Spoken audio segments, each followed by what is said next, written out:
Fran is my name. I've been married for a little over a year. I've been working hard to win the approval of my mother-in-law, but it appears that everything was for naught. The reason for this is straightforward. Because my mother-in-law approached me and said something like this: "I'm giving you back." What? Return?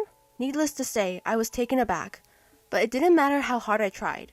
My mother-in-law drove me to my parents' house. My parents live near my in-laws. By car, it is only a few minutes away. My mother-in-law shouted loudly at the door when we arrived at my parents' house. "Hey, come on out!" Inside the house, there was a thumping sound. My father came out right away. "Oh, can I assist you?" "I'm sorry, but I have to speak with you." "A talk? Let's hear it inside. Come on in." My father responded with a smile. My mother-in-law, on the other hand, shook her head. "We can talk here. We're only here to give your useless daughter back." "Useless daughter?" My father's expression shifts. My father's gaze, clearly upset, shifts to my mother-in-law. "What do you mean, useless?" "I mean exactly what I said. Isn't that right?" My mother-in-law expects my father-in-law to agree. "Don't you understand unless I tell you? A wife with a monthly salary of only $500? A faulty product. Defective." "Defective?" My father's face looks like that of a demon. I was afraid my father would go insane, but there was nothing I could do.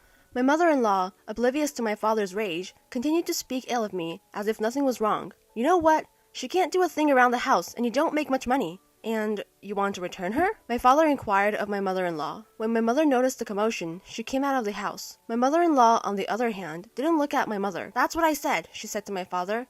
"I'm returning such a wife, so the parents should accept responsibility." "I see. I understand what you mean." My father, on the other hand, took one look at my mother. Then we both nodded and said to my in-laws, "Well then, there's nothing we can do.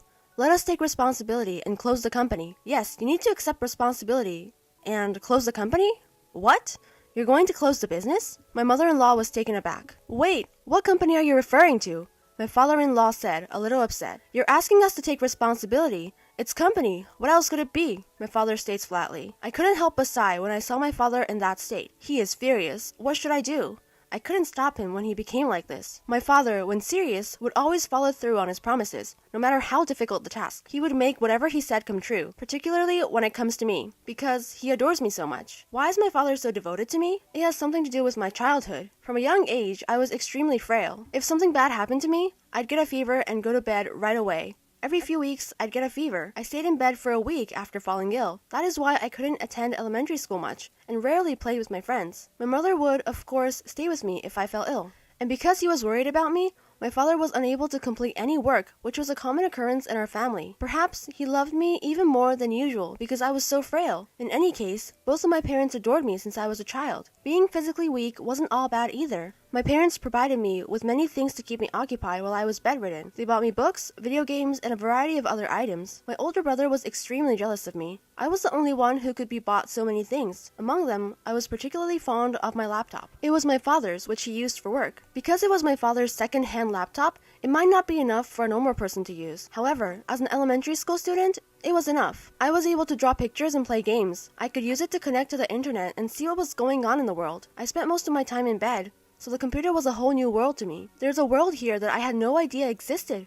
Perhaps I can make my own world here. It's a good memory that I had as a child. That is how I became interested in computers. It started with children's drawings, but I eventually moved on to the computer graphics. Fascinated by the world of 3D, I began to study illustration and computer graphics. That's how I ended up becoming a graphic designer. Even though I'm weak, I can handle this. With this in mind, after graduating from high school, I began working as a graphic designer at home. However, I encountered numerous difficulties in the beginning. I was self-taught and I lacked any specialized knowledge. Furthermore, I had no idea how to find work. My body isn't in good enough shape to go to work, so I'll just have to make do. It is difficult for me to commute to work. I could work remotely, but I wouldn't be able to work every day like a regular person. In other words, the only way for me to work at my own pace is to take on work on my own and complete it. It's a lot of work, but if this works out, I'll be able to support myself. I spent many days on the internet, researching, piling hard work on top of hard work, but I persisted and more people would begin to recognize me. The same people approached me again or introduced me to new clients. My work gradually began to take on the characteristics of a job. In the meantime, 5 years had passed. When my work became popular, I breathed a sigh of relief. My father approached me with this proposal at that point. "Do you want to make a commercial for a construction company?" It was an unexpected request. My father owns and operates a local construction company. He used to build houses on contract, but now, remodeling houses is his main source of income. There were only 3 employees, my father, mother, and brother,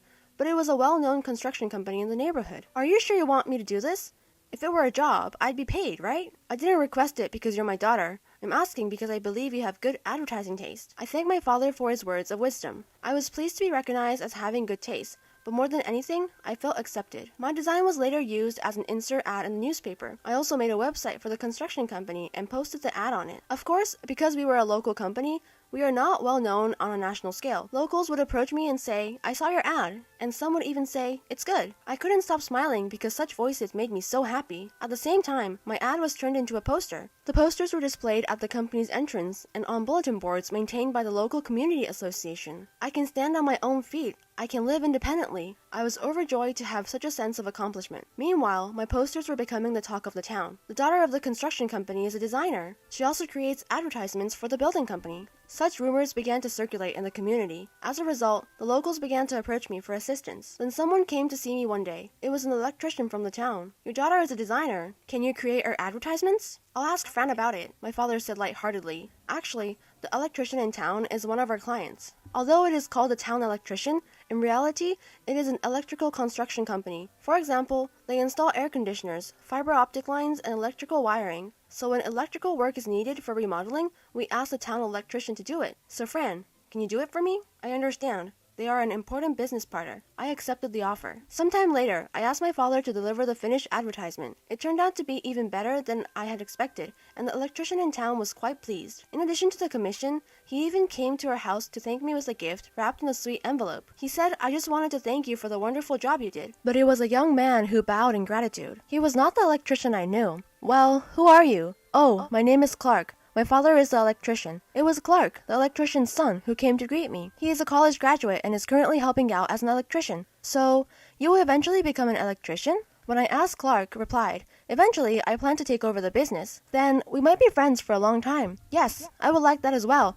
especially with an attractive person like you." "What? Me?" I was surprised. I had not been able to attend school much and never had been in a relationship. Could it be that I was being seduced? My face suddenly lit up when I thought that. I turned bright red and slumped down like a child. In the end, we only exchanged contact information that day. But it wasn't business contact information that we exchanged. It was our personal details. I had never done anything like this before. I was so nervous that I couldn't sleep that day. After that, Clark and I kept in touch with each other in between work. We would tell each other about the day's events and talk about hobbies, favorite things, etc.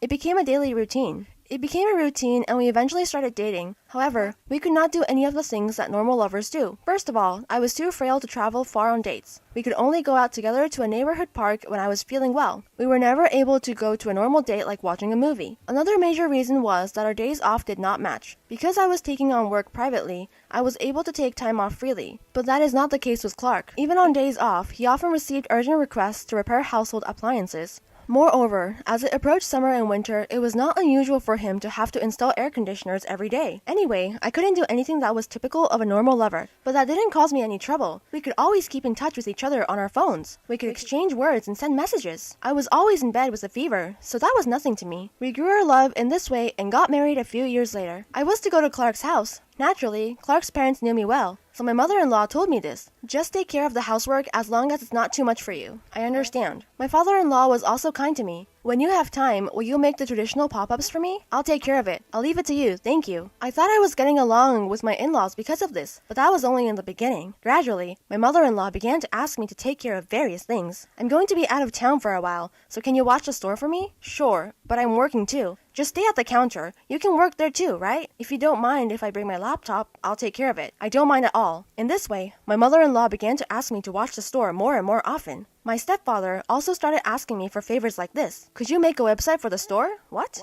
I'm not an expert. Just something simple, okay? Please." Creating a website is not my specialty, but my father-in-law pushed me into creating a website for the electronics company. After that, my in-laws would ask me to do something for them at every opportunity. One after another, they would ask me to do this, that, and the other. Eventually, my mother-in-law said to me, "I'm sorry, but could you do the cleaning for me?" "What? I have work to do too." "What are you talking about? You're the wife. Can't you at least do that?" Yes.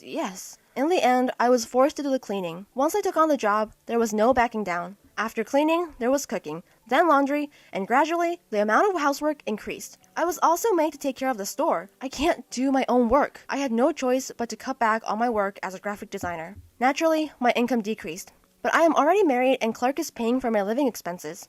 So I was not that worried. But that is not the problem. I think I have a fever today. I was so tired that I finally caught a fever. I told my mother-in-law, I'm sorry, but I'm going to have to rest for a while. When I told her, she wasn't happy. She said, I can't believe you'd get a fever over something like that. But she said, oh yes, I understand. Just go back to bed. My mother-in-law said casually and quickly left the room.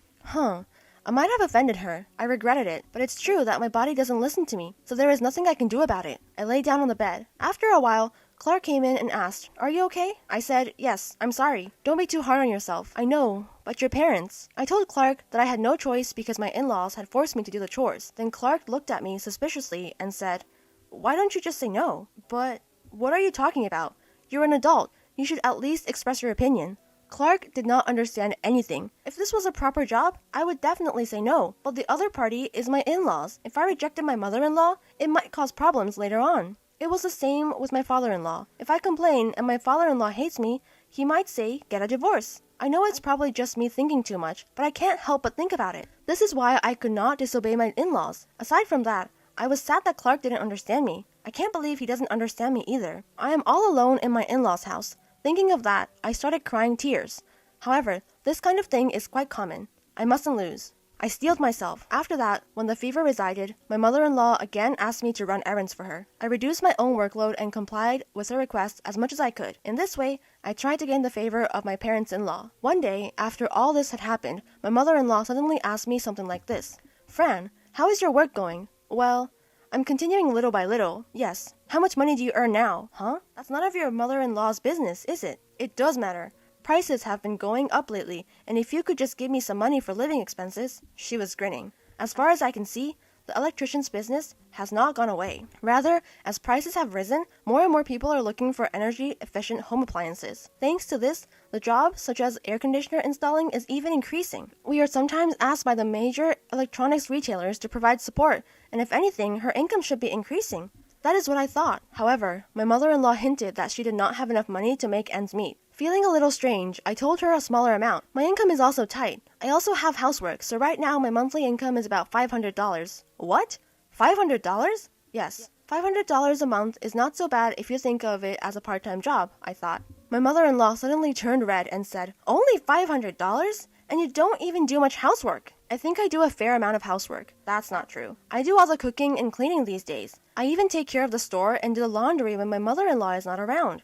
As I was thinking about this, my mother-in-law said to me, wait a minute, I'll go talk to your father, and ran to my father-in-law. A few minutes later, my mother-in-law came back with my father-in-law and said to me, come with me. I said, what? Where? Your parents' house. My house? I'm returning you. That's what my mother-in-law said. After that, I was forcibly taken to my parents' house, where I was told in front of my father that I would be returned. In response, my father just now said, I'm going to close my own company. As I was dreading what to do, my mother-in-law smiled and said, you want to close your company? Do you mean your construction company? Is that what you're talking about? Yes, there is no other company for me. My father responded with a thin smile. Then, my father-in-law sighed and said, you're going to destroy the construction company and eliminate our electrician's business, aren't you? If that's the case, what then? I'm sorry, but we have other clients besides you. There are tons of electrician jobs out there. Then it's okay for me to take responsibility for my daughter and shut down my own construction company, isn't it? Suit yourself. It's no use trying to coerce me into collapsing together. In the end, my father-in-law yelled and left. My mother-in-law also told me, you useless wife, you don't have to come back. I was left in a daze. Is everything alright, Fran?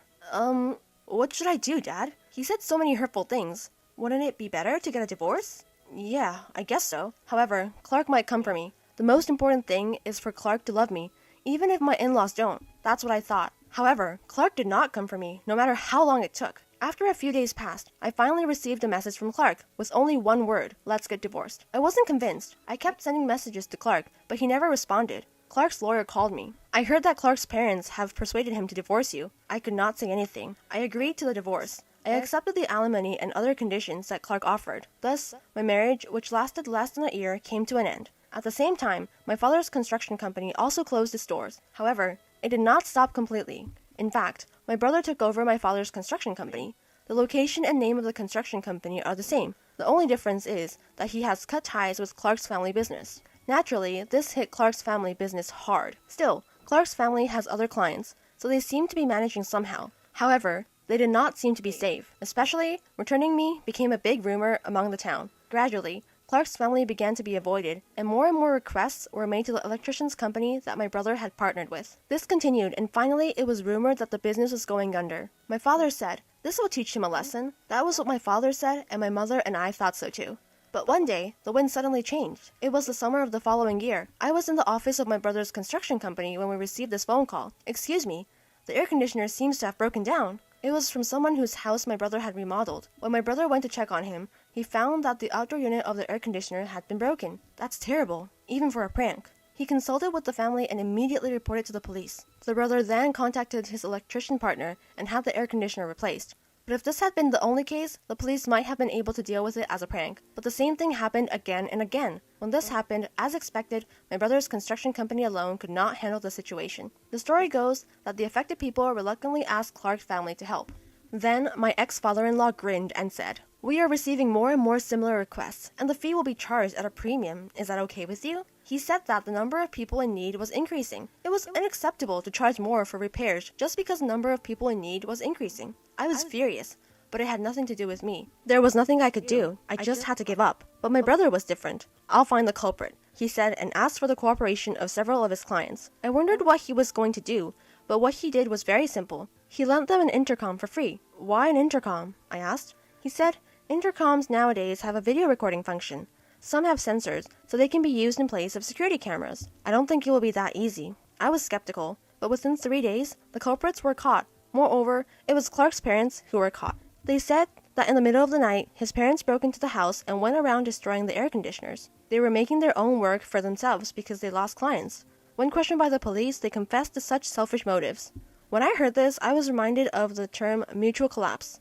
If my father quit the construction business, Clark's business would be in jeopardy. Perhaps my ex-father-in-law knew this and used the word mutual collapse. At any rate, the arrest of his parents-in-law triggered the collapse of Clark's family's electronics shop. Apparently, Clark then started working at a demolition job site to pay for the damage. One of the electricians who worked at my brother's construction company told me that he saw him there, but I don't care. I sympathize with him, but I don't want to get involved anymore. Besides, I am happy now. I work as a graphic designer and also look after the store at my brother's construction company. I can work at my own pace, and best of all, I don't have nagging in-laws. There is one problem though. My father is retired. He asks me, "Are you tired? Are you okay?" He's always around talking to me.